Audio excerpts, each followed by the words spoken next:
Bonjour et bienvenue sur la petite chronique de la CAN 2023 proposée par l'association Terre des Sports à Port-Bouët et à Abidjan. Nous sommes à Abidjan, au cœur de la CAN 2023, la CAN de l'hospitalité. Le sujet que je soumets à votre réflexion aujourd'hui s'intitule « Dans la tête de Djamel Belmadi ». Il ne s'agit pas ici de faire du foot fiction, mais il s'agit de nous interroger, de nous mettre à la place de l'entraîneur des Fennecs d'Algérie qui rentre en lice demain. L'entraîneur des Fennecs d'Algérie et sa sélection sont très attendus à cette CAN. Nous savons tous que Djamel a eu le mérite de former une équipe d'Algérie il y a 4 ans de cela qui a ébloui toute la planète football en Afrique comme dans le monde.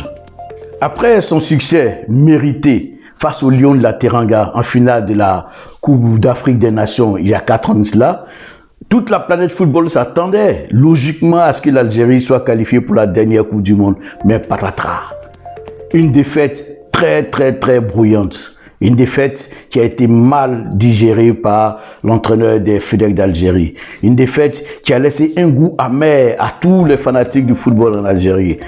Après s'ensuit une autre élimination assez tragique pendant la CAN au Cameroun, alors que l'Algérie était détentrice du trophée. Ces échecs, au moment où le pays multipliait de nombreux matchs sans défaite, avaient fragilisé tout le groupe. Et il fallait reconstruire. Djamel s'est remis au travail. Il vient d'aligner quelques matchs de préparation sans défaite. L'équipe d'Algérie semble être encore réarmée pour porter haut l'étendard des Fennecs.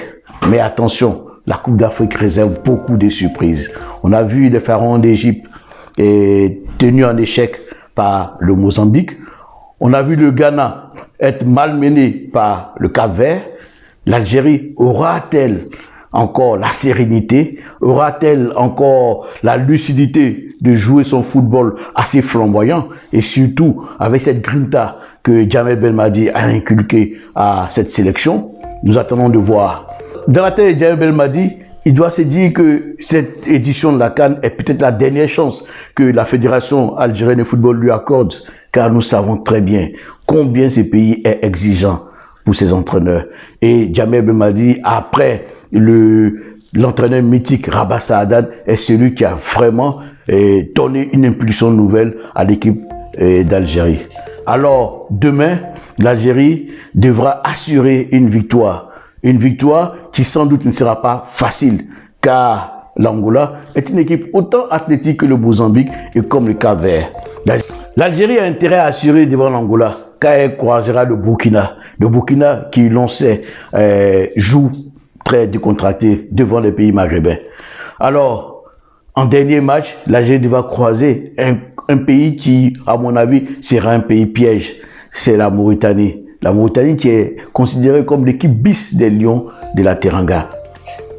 En tout cas, ce qu'on peut dire, c'est que cette Coupe d'Afrique n'a pas encore fini de nous présenter toutes ces surprises. Et certainement, dans la tête de Djamel Belmadi, on doit jouer la prudence. La prudence, mais en même temps, si on veut assurer un succès sans bavure et sans crainte, il faudrait attaquer.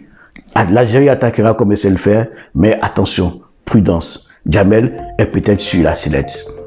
Merci de nous avoir suivis dans cette édition de la petite chronique de la CAN 2023. Nous sommes à Abidjan, au cœur du pays de l'hospitalité. À très bientôt.